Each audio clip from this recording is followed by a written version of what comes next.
video 3 now. So in this one, I just want to address kind of a couple of press releases that have been put out. We have had Scott Moe come out and talk about how, you know, he's planning on, or has been, or whatever the case may be, supporting the people for independence. I want you to know that my belief is that that is not true. He has said a lot of things about supporting the people, and, you know, whatever is good for us and whatever we decide, he will be behind us, but that's not how he's been.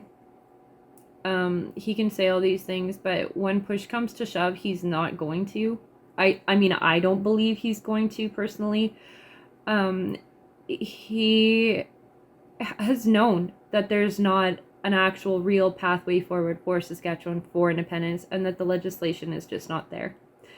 It's never been there. It's never given Saskatchewan people a way or a voice or a path forward, and in any stance that we would want it to be, anyway. And then Carla Beck, she came out and she said there's a statement, and I'm going to post the statement and leave the link to where that is in the description, and I will post her statement probably right here beside me so that you can pause it and read what she said.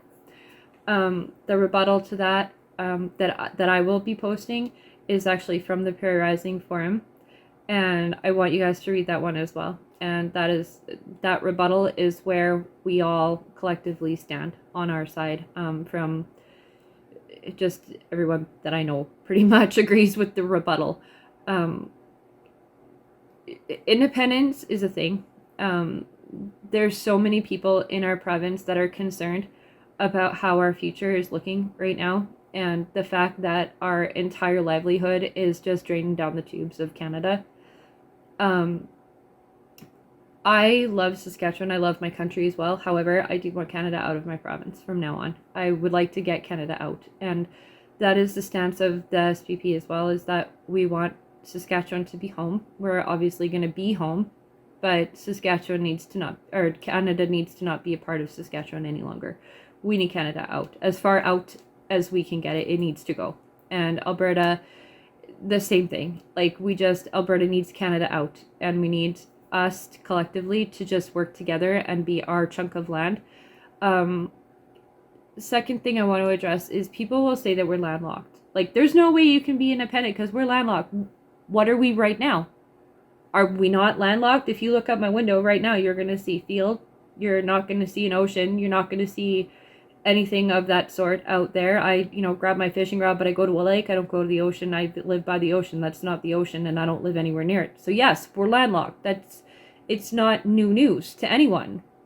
So anything that goes on right now with our trading or lack thereof, we are landlocked right now, and we will continue to be landlocked in the future. The difference is how we will be trading. So we have trade with the states right now. We can have trade with, we can go up, we can go out, we can go sideways, we can go down, we can go wherever we want. We, as the Saskatchewan people, just need to know how to negotiate those things. And a lot of those things are already negotiated, or are in the works of being negotiated, or can be negotiated in the future with all of actual Saskatchewan people who care about our people, and not the fake credit card that they use to spend our money. We can spend our money how we need it to be spent, with whomever we choose to spend it with, will be the difference. We will have control, we the people, over our money, as we don't right now. $2.5 billion. Again? Really? That's what we're doing? There's people all over the place. There's people starving. I work, fiance works, all my friends work, everybody I know works, and we all struggle. We're all struggling, and we don't make awful money, We have decent jobs and careers, and the price just keeps going up, and people say, well, live beyond your means. Okay? I am. Now what? What else do I need to give up in my life? Stop eating cheese, stop eating eggs, stop eating bread, stop eating cereal, stop drinking milk, stop drinking juice. What do I need to give up in my life? Tell me. Because I don't know what else to give up. The power bill, the energy bill, my cell phone bill, everything continues to just go through the roof. The grocery bill keeps going through the roof. The other thing I want to say is that all of the things that Brad has done, all of the driving and all of the events and everything else that he's been in, I'm just going to quickly list them just in case I miss them in the description below as well. So the links to the podcast should be down there, but I might miss some. I don't know. So he did a podcast with Max on Freedom Calendar, John Bolton, Shaun Newman, Buffalo Roundup. He did one with Professor Wall. He did also one with Ken Drysdale. He was mentioned on Moose on the Loose. And there are 2 articles, one from CBC and one from the National Post. The one from National Post, it was really well written. It was really good. And Saskatchewan Prosperity Project definitely appreciates that they did that with the precision that they did, and that they cared, and that CBC did an actual good job on the article as well. And there's a video clip on CBC for that. We're not any sort of fringe movement. We are so many, and we care. We're parents. There's grandparents, there's aunts, there's uncles, there's brothers, sisters, cousins, you know, the whole thing. And we're just trying to protect our family. We're just trying to protect our livelihood. We're all volunteers, every single one of us, like I've said, and we're just looking for other people to kick in and help who want a future for our province and care, and don't want to see their children live in their basement for literally forever and not be able to support themselves or have a retirement at all. Like, I don't want to not have a retirement. I would like to retire and travel and be able to leave something behind for my children. And my paycheck every month, there's so much taxes that come off, and then once those taxes come off, I have to go get groceries, and more taxes come off, and I pay for my car, and more taxes come off. And I rent right now, but the owner of this home has to pay property taxes and so on and so forth, insurance and taxes on that, and then taxes on this, and taxes at the grocery store, and taxes on your clothing, and taxes on gas, and there's taxes everywhere. And so when you get your paycheck, it's already so little from the taxes, and then you have to go out and you spend so much more.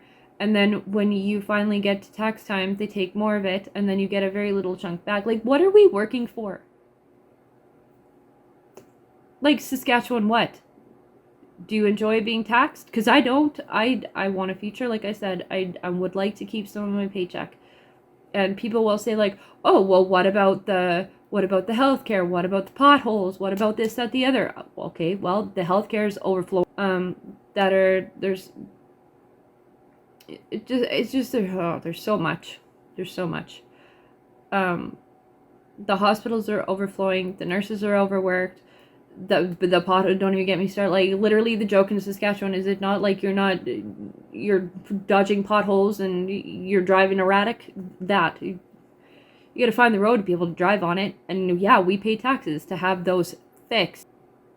And we need the numbers. We need the numbers of volunteers. We have to have the people, the manpower, because no matter what process happens at the end of this lane, our pathway forward is not set in stone, and we have actually no idea what the future is going to hold, though we are working towards one, whatever that may look like in the future. We are going to need the numbers of the people. We need the people behind us. And when push comes to shove, they're our employees. We're not them. It's our money. It's not theirs. Our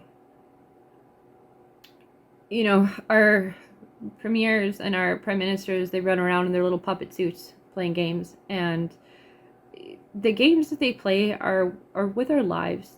Literally, our lives are on the line when they grab the credit card, or they decide to pass a bill that isn't good for us, for our future, for our children, for our livelihoods, for how we live, run, and work out here. And we vote them in, sure, but we don't out here because our voice is gone by the time it hits Ontario.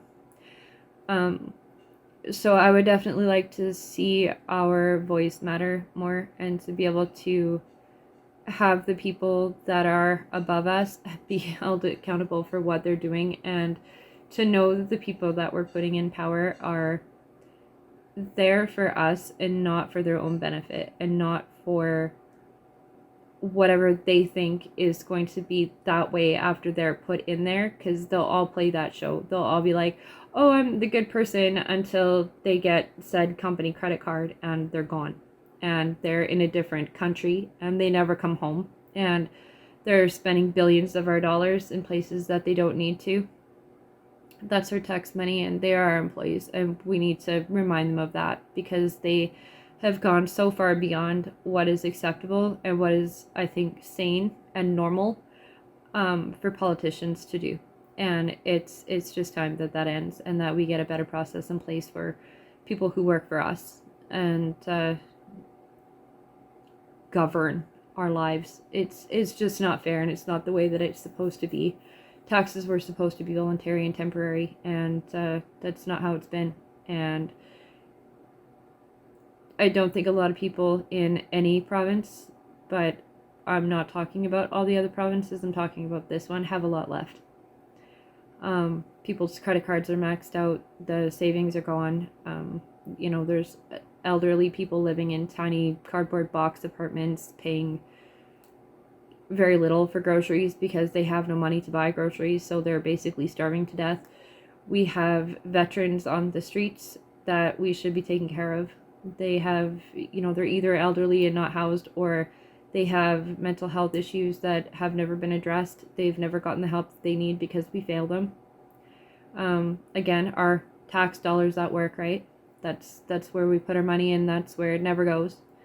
Daycare is another issue that we definitely need to sit down and discuss at the end of all this, and we need to discuss healthcare at the end of this. We need to be able to help the people who need help. We need to stop flooding our country with everyone. We used to have a border that worked, and I'm not saying anything against the people who are here, the people who may be coming. I'm not going to get into that argument, but I will say that we used to have a border that worked for us. And right now the border's not working at all. It's just letting everyone come in. And as great as that may be, and as inclusive as people may want to think that they want to be, it's causing an overload on our power lines, our energy sector, our oil, our gas, our food supply, our distribution. It's causing problems with our healthcare, our education, our police, everything.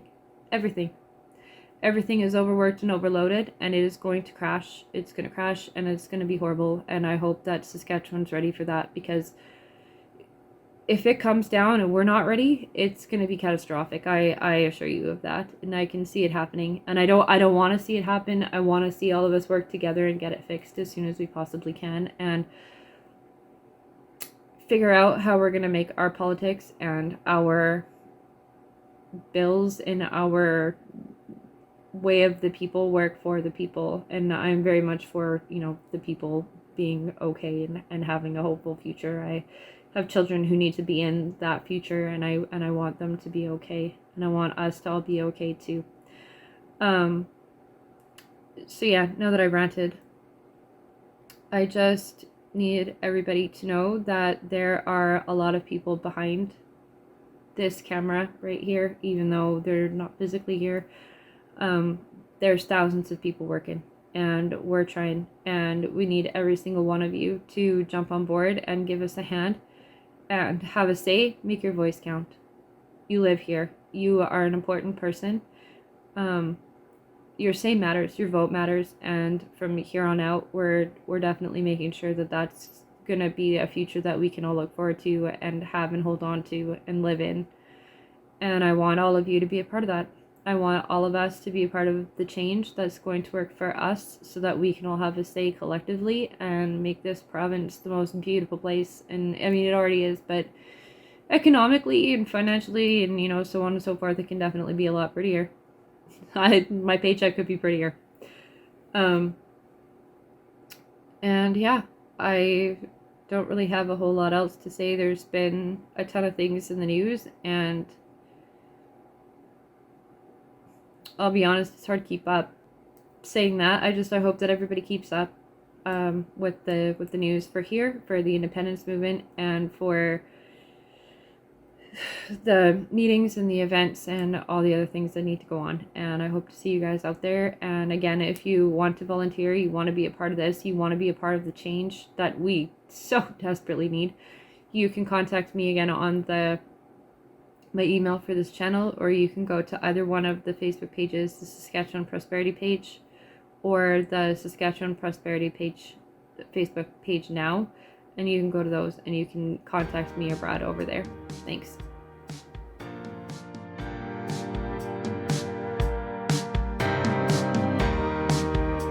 Please like and subscribe.